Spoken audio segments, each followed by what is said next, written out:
Hello everyone, it's October 27th, so the end of the month is approaching. Let's see what's going on in Lonesome October.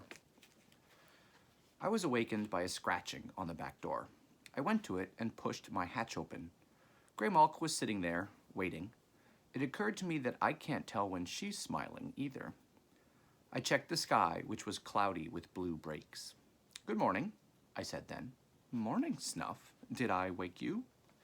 I stepped outside and stretched. "Yes," I said, but I was oversleeping. "Thanks." "How are your aches and pains?" "Much improved. Your own?" "Better."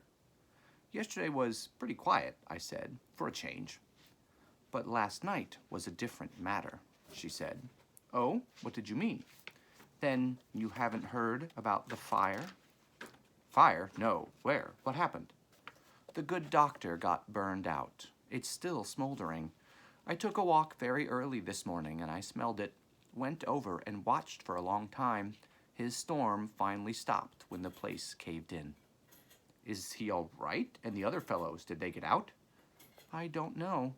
I'm not sure they did, though. I didn't see them." "Maybe I ought to sniff around a bit," I said. "Might be a good idea." We headed off in that direction.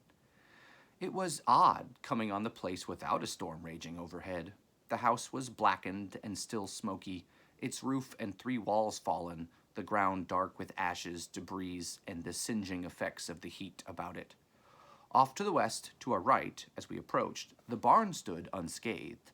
The ground everywhere near us was wet to the point of squishiness from the deluge that had descended upon it in past weeks. We circled the burnt place slowly, peering into it. Past charred beams and fragmented walls, I could make out banks of broken equipment far below.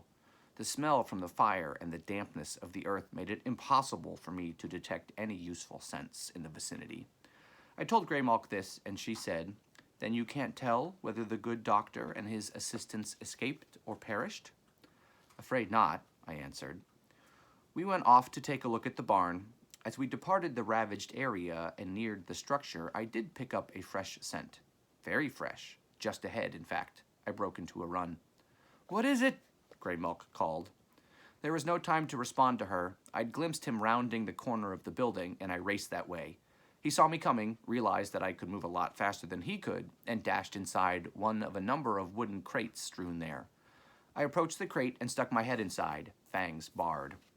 Bubbo crouched in its farthest recesses. "Remember what they say about cornered rats?" he said. "We can be nasty." "I'm sure," I replied. "But what'd be the point? No one wants to hurt you." "You were chasing me." "I wanted to talk to you."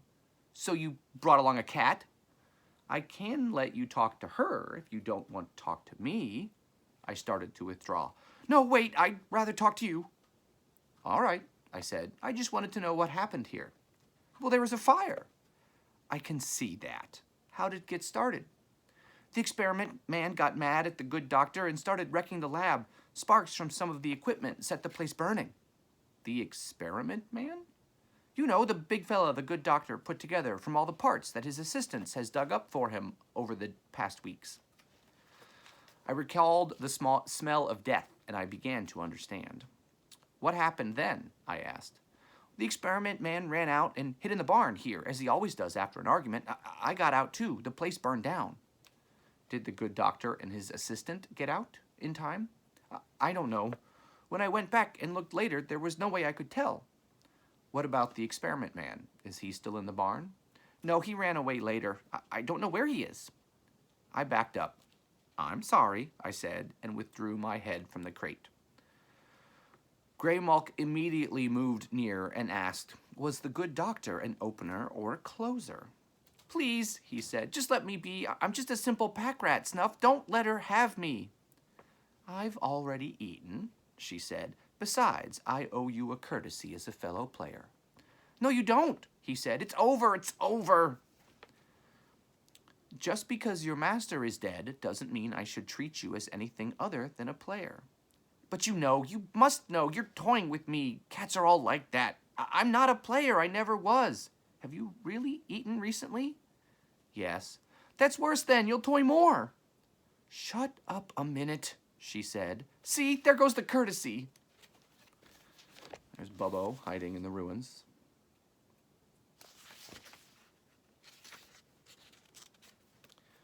Be still. I am starting to get angry. What do you mean you were never a player? Just that. I saw a good thing and I decided to jump aboard. You'd better explain. I told you, I'm just a pack rat. I used to hear all of you folks talking, Nightwind, Quicklime, Cheater, you and Snuff, as I lurked about my business.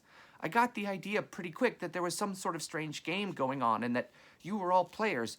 You all had it pretty good and you all left each other alone and even helped each other sometimes. So I decided to learn as much as I could about your game as I could and figure out how I could pass for one of you. I realized pretty quickly that you all had weird masters and mistresses. Then I knew that I could do it. After all, I'd been hanging around the good doctor's place already for the leftovers from his work. So I let on that he was in this game and that I worked for him. Sure enough, I got respect and decent treatment from the rest of you. It made life a lot easier. What a tragedy, this fire. It'll be rough spending winter in the barn, but rats are adaptable. Be still, she said again, and he obeyed. Snuff, do you realize what this means? Yes, I said, there was no secret player. What it was that I had one player too many in the calculations. The good doctor must have just come here seeking a little privacy for his work. And that explains why all the divinations concerning him were always ambiguous. Of course, I'll have to do some new figuring. Thank you, Bubbo. You actually just helped me quite a bit. Graymalk moved away from the crate, and Bubbo peered out. You mean I can go? He said.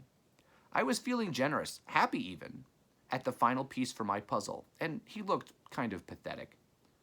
Or you can come live with us if you like, I said. You don't have to live in the barn. You could stay at my place. It's warm and there's plenty to eat. You really mean that? Sure, you've been a help. Of course, you do live near a cat. Graymalk made her laughing sound. You gave us professional help, she said. I'll leave you on my professional courtesy list. All right, I'll do it, he told me. He emerged, and we headed back.